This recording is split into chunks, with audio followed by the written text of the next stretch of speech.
مولانا محمد امین صفدر اکاڑوی رحمۃ اللہ علیہ اپنی کتاب میں لکھتے ہیں کہ مجھے ایک مرتبہ بہاڑی کے ایک قصبے سے خط موصول ہوا۔ خط میں لکھا تھا کہ حضرت آج تک ہمارے گاؤں میں سیرت نبی صلی اللہ علیہ وآلہ وسلم پر بیان نہیں ہوا، کوئی بھی ایسی کانفرنس منعقد نہیں ہوئی، کوئی بھی محفل کا انعقاد نہیں ہوا جہاں رسول کریم صلی اللہ علیہ وآلہ وسلم کی سیرت بیان کی گئی ہو۔ ہم آپ سے ریکویسٹ کرتے ہیں کہ آپ ہمارے گاؤں میں آئیں، ہمارے دل کی تمنا ہے اور یہاں آ کے سیرت نبی پر آپ بیان فرمائیں۔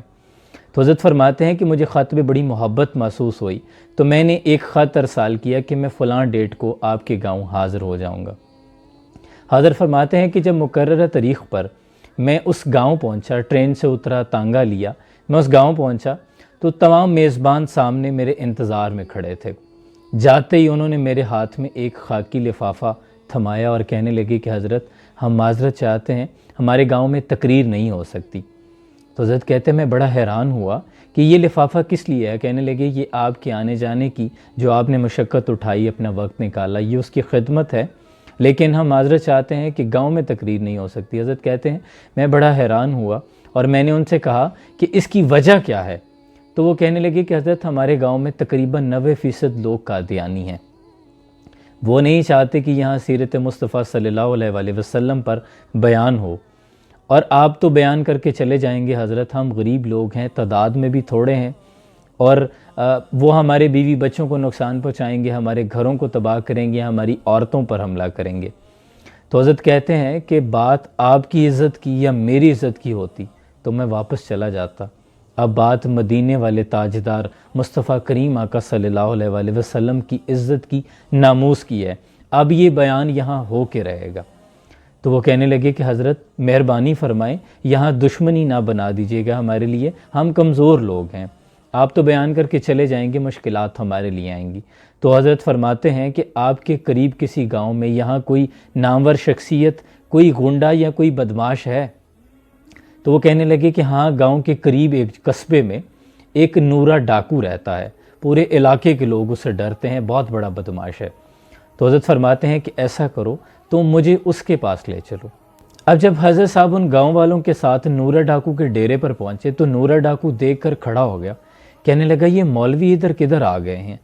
تو حضرت صاحب نے جا کر سلام عرض کیا اور کہا کہ نورہ ڈاکو، تم نے آج تک کوئی نیکی کا کام شاید کیا ہو یا نہ کیا ہو، حضور کی عزت اور ناموس کے لیے لڑو گے؟ تو نورہ ڈاکو میں جیسے بجلی آ گئی ہو، فوراً کھڑا ہوا اور کہنے لگا کہ حضرت میں ڈاکو ضرور ہوں پر بے غیرت نہیں ہوں۔ نورہ ڈاکو مولوی صاحب کے ساتھ گاؤں پہنچا، 3 گھنٹے کا بیان فرمایا آپ نے۔ آپ لکھتے ہیں کہ نورہ ڈاکو 3 گھنٹے اسی مسجد کے باہر کھڑا رہا، اور جب تقریر ختم ہو گئی تو سپیکر پر آ کر اس نے اعلان کیا کہ جب تک نورہ ڈاکو یہاں آئے، اگر ان مسلمانوں کی طرف کسی نے میلی آنکھ سے بھی دیکھا تو اسے سب سے پہلے میرا غضب دیکھنا ہوگا۔